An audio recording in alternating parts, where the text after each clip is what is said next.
It may seem incredible, but it is true. The world in which we live is a world of imagination. In fact, life itself is an activity of imagining. All that we behold, though it appears without, it is within, in our imagination, of which this world of mortality is but a shadow. Nothing appears or continues in being by a power of its own. Events happen because comparatively stable imaginal activities created them, and they continue in being only as long as they receive such support. Therefore, the secret of imagining is the greatest of all problems, to the solution of which everyone should aspire. For supreme power, supreme wisdom, and supreme joy lie in the solution of this great mystery. When man solves the mystery of imagining, he will have discovered the secret of causation, and that is, imagining creates reality. Divine imagining and human imagining are not two powers at all, but one. The valid distinction which exists between them lies not in the substance with which they operate, but in the degree of intensity of the operant power itself. Acting at high tension, an imaginal act is an immediate objective fact. Keyed low, an imaginal act is realized in a time process. Human history, with its forms of governments, its revolutions, its wars, and in fact the rise and fall of nations, could be written in terms of the imaginal activities of men and women. All imaginative men and women are forever casting forth enchantments, and all passive men and women who have no powerful imaginative lives are continually passing under the spell of their power. If imagination is the only thing that acts or is in existing beings or men, as Blake believed, then we should never be certain that it was not some woman treading in the winepress who began that subtle change in men's minds, or that the passion because of which the earth has been drenched in blood did not begin in the imagination of some shepherd boy, lighting up his eye for a moment before it ran upon its way. The future is the imaginal activity of man in its creative march. Imagining is the creative power, not only of the poet, the artist, the actor, and orator, but of the scientist, the inventor, the merchant, and the artisan. Its abuse in unrestrained, unlovely image-making is obvious, but its abuse in undue repression breeds a sterility which robs a man of actual wealth of experience. Imagining novel solutions to ever more complex problems is far more noble than to restrain or kill out desire. Life is the continuing solution of a continuously synthetic problem. Imagining creates events. Our world, created out of men's imagining, comprise unnumbered warring beliefs. Therefore, there can never be a perfectly stable or static state. Today's events are bound to disturb our yesterday's established order. Imaginative men and women invariably unsettle a pre-existing peace of mind. Hold fast to your ideal in your imagination. Nothing can take it from you but your failure to persist in imagining the ideal realized. Imagine only such states that are of value or promise well. To attempt to change circumstances before we change our imaginal activity is the struggle against the very nature of things. There can be no outer change until there is first an imaginal change. Everything we do, unaccompanied by an imaginal change, is but futile readjustment of surfaces. Imagining the wish fulfilled brings about a union with that state, and during that union we behave in keeping with our imaginal change. This shows us that an imaginal change will result in a change of behavior. However, our ordinary imaginal alterations, as we pass from one state to another, are not transformations, because each of them is so rapidly succeeded by another in the reverse direction. But whenever one state grows so stable as to become our constant mood, our habitual attitude, then that habitual state defines our character and is a true transformation.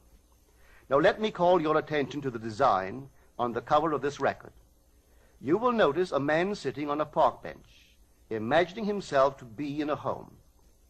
This is the secret of those who lie in bed awake while they dream things true. They know how to live in their own dream house until, in fact, they do. Man, through the medium of a controlled waking dream, can predetermine his future. That imaginal activity of living in the feeling of the wish fulfilled leads man across a bridge of incident to the fulfillment of the dream. If we live in the dream, thinking from it and not of it, then the creative power of imagining will answer our adventurous fancy, and the wish fulfilled will break in upon us and take us unawares. Man is all imagination. Therefore, a man must be where he is in imagination, for his imagination is himself. To realize that imagination is not something tied to the senses or enclosed within the spatial boundary of the body is most important. Although man moves about in space by movement of his physical body, he need not be so restricted. He can move by a change in what he is aware of.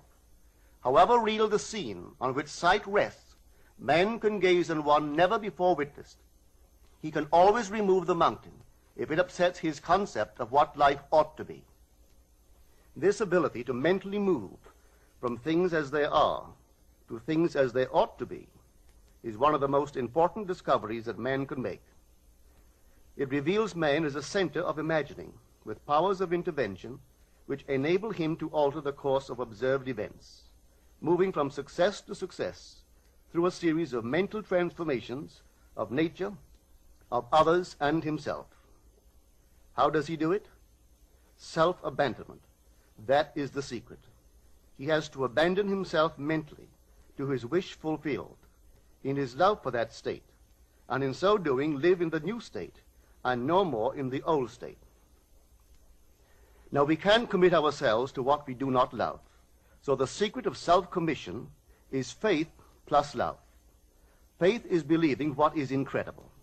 We commit ourselves to the feeling of the wish fulfilled in faith that this act of self-commission will become a reality, and it will, because imagining creates reality. Imagination is both conservative and transformative. It is conservative when it builds its world from images supplied by memory and the evidence of the senses. It is creatively transformative when it imagines things as they ought to be, building its world out of the generous dreams of fancy. In the procession of images, the ones that take precedence naturally are those of the senses.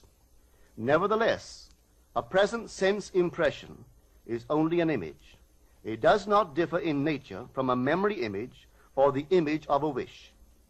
What makes a present sense impression so objectively real is the individual's imagination functioning in it and thinking from it, whereas in a memory image or a wish, the individual's imagination is not functioning in it and thinking from it, but is functioning out of it and thinking of it.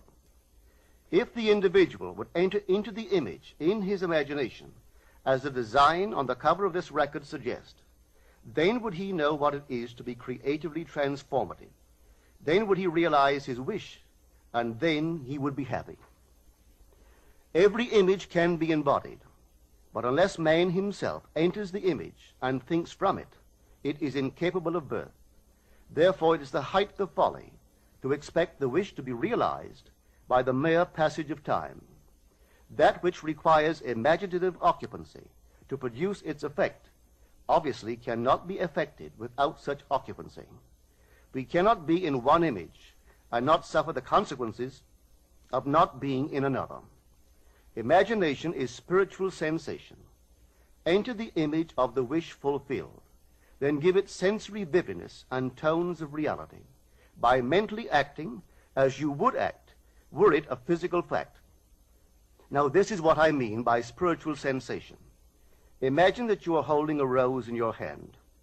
Smell it. Do you detect the odor of roses?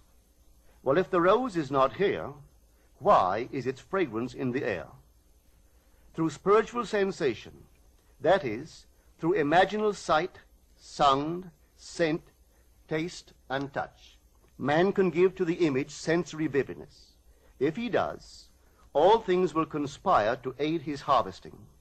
And on reflection, he will see how subtle were the threads that led to his goal. He could never have devised the means which his imaginal activity used to fulfill itself.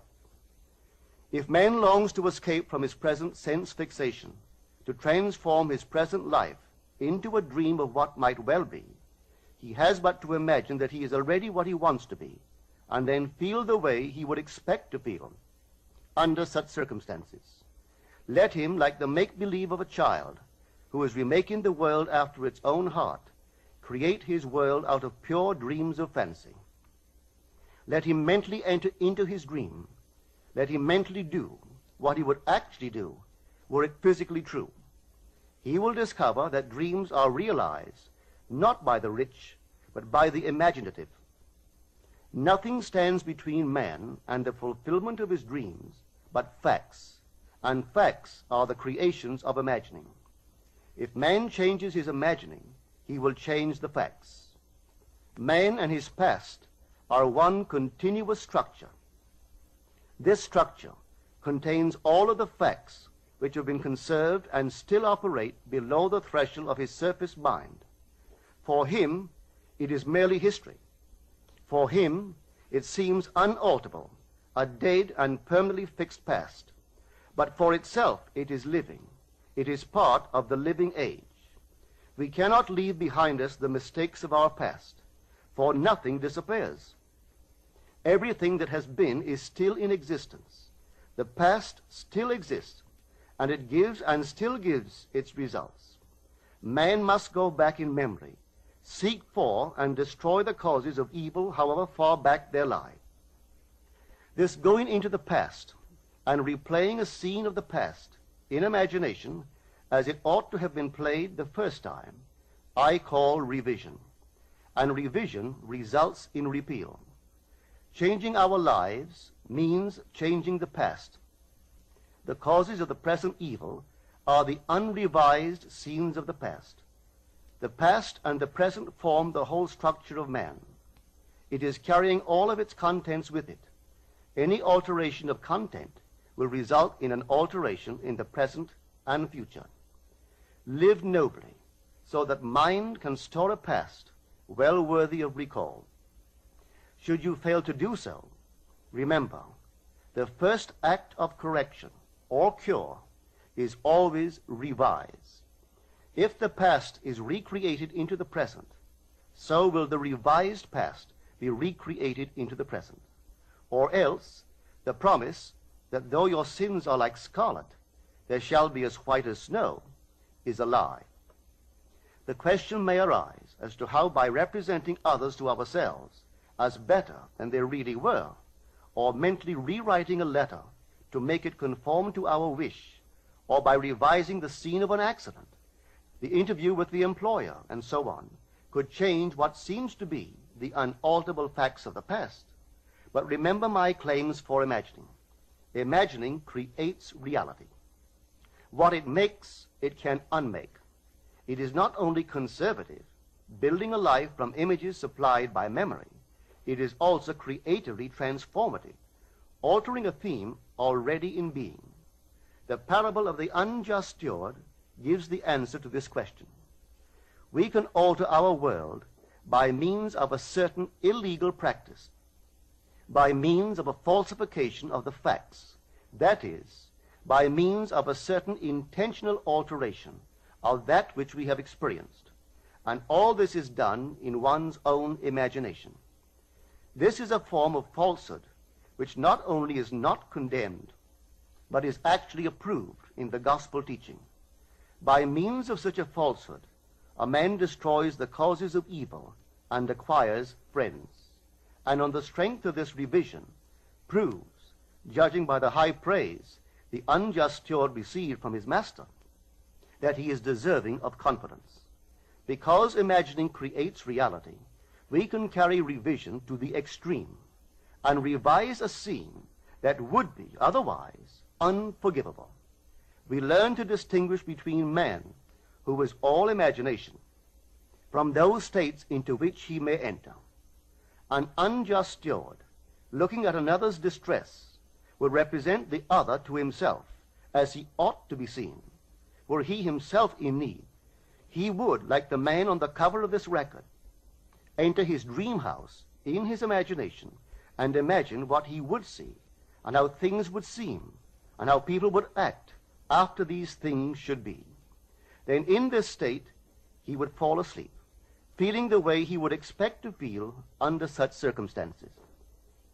Would that all the Lord's people were unjust stewards, mentally falsifying the facts of life to deliver individuals forevermore. For the imaginal change goes forward until at length the altered pattern is realized on the heights of attainment. Our future is our imaginal activity in its creative march. Imagine better than the best you know.